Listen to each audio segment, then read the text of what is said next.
Ce 13 avril, le président Macron, qui n'avait rien de concret à proposer pour sortir rationnellement de la crise, a asséné la date du 11 mai comme date du début du déconfinement.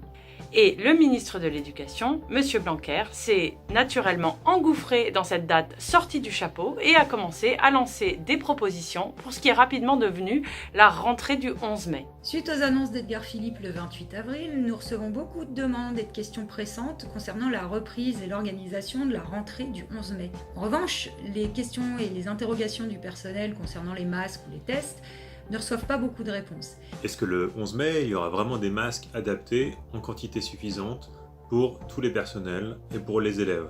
Est-ce que des tests seront effectués? Tout ça, on ne le sait pas et le gouvernement ne le sait pas vraiment non plus. Son seul objectif, c'est de pouvoir renvoyer les élèves à l'école pour pouvoir renvoyer les parents au travail. Les personnels sont inquiets, les parents et les élèves aussi. Et il y a de quoi. Rien ne semble maîtrisé. Les personnels craignent pour leur santé, mais ils craignent aussi de favoriser à nouveau la propagation du virus et de ruiner tous les efforts et les sacrifices des premières lignes. Nous n'avons pas plus d'informations que le gouvernement pour savoir si la meilleure date pour la reprise de l'école, c'est le 11 mai ou le 2 juin ou le 1er septembre. Alors plutôt que de parler de date de reprise, ce qui nous importe avant tout, c'est les conditions de reprise, au premier rang desquelles l'état de l'épidémie dans les différents départements, mais aussi tout un tas de conditions sans lesquelles il nous semble absolument impossible de reprendre l'école, que ce soit le 11 mai ou le 2 juin. Ces conditions indispensables pour la reprise de l'école, les voici. Pour toutes et tous les personnels, quelle que soit leur catégorie, les autorisations spéciales d'absence doivent pouvoir être maintenues et c'est le principe du volontariat qui doit prévaloir pour tout le monde. Seuls les masques FFP2, un toutes les 4 heures, sont des mesures de protection reconnus comme efficaces. À la place, on nous propose des masques tissus qui ne sont valables en fait qu'une heure, qui doivent être lavés dans des conditions de stérilisation particulières, notamment à 60 degrés, alors que beaucoup de familles sont démunies et sans lave-linge. Un dépistage sérologique régulier s'impose en amont de toute réouverture et à échéance très régulière ensuite. Pour ce qui est des classes, eh bien tout simplement les effectifs doivent être adaptés à la distanciation sociale. Charger les classes pour faire des économies, ça n'est pas pédagogique, on le savait très bien, et ça n'est pas non plus sanitaire.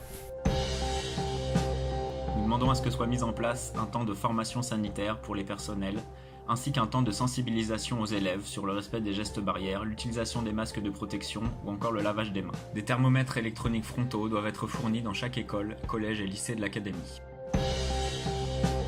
Chaque personnel doit pouvoir bénéficier de conditions lui permettant de s'exposer le moins possible dans les transports en commun. Ne pas prendre les transports, ce n'est pas seulement une mesure d'autoprotection, mais c'est également penser à celles et à ceux qui sont obligés d'y travailler. La connaissance des réalités locales, ce sont les personnels qui l'ont, pas les chefs. Les conditions de la reprise, c'est donc au personnel d'en décider. Pour cela, nous avons besoin de temps de concertation et de temps de préparation afin de réfléchir aux aménagements qui peuvent être réellement mis en place sur le terrain.